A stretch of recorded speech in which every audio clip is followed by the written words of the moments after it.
The city of Aleppo has seen some of the fiercest fighting in the course of the Syrian war, and with that now escalating again, then civilians continue to be caught up in the violence. In the rebel-held east of Aleppo, an NGO called White Helmets claim they're there to help residents who've remained. Their efforts have been praised indeed a lot in the Western media, and the group was even nominated for the Nobel Peace Prize this year. However, people online have questioned now some of its members and who they've been associating with, fueling a bigger debate about the White Helmets' real intentions.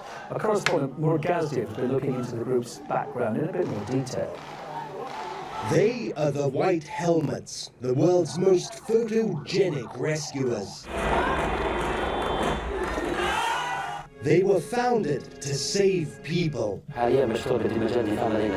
They claim to be first responders, firefighters, medics, rescuers. They operate exclusively in Syria's rebel and Islamist territories. And they say they're unsullied by Western cash. Except they claim that they receive no funding from any governments that have a vested interest in the Syria conflict.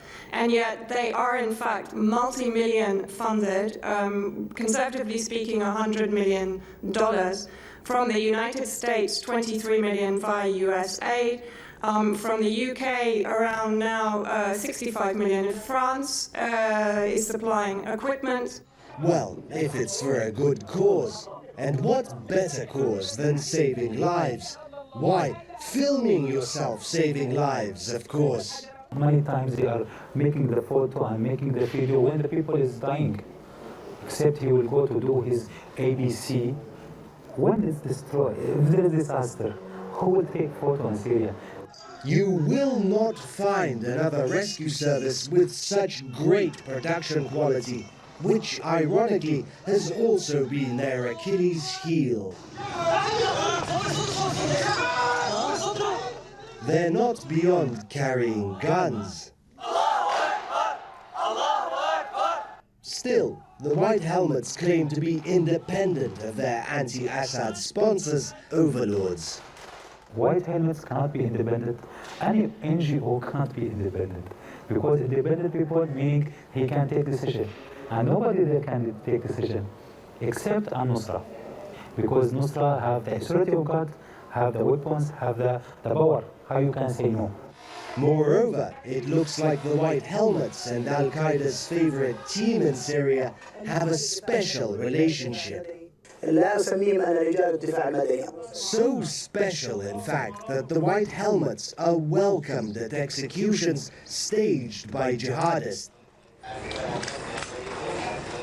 Obviously, no point trying to rescue that fellow. Another thing they believe in is an early start. The White Helmets accused Russian jets of killing civilians who died before Russian jets even began flying in Syria. Now that's fast. They also claim to be Syria's civil defense network, except they're not. The White Helmets are not even civil defense concretely. We are working in the field and only with official governments, not the White Helmets. The real Syrian civil defense is 6 decades old, and its members are more focused on rescuing people and surviving than stage production. We have lots of injuries. The station is often shelled.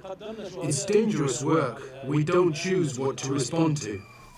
Whatever that alarm was, the firemen will take a while to get to the fire or to the location where this bomb fell. Nevertheless, they absolutely depend on locals to react and to help wounded first.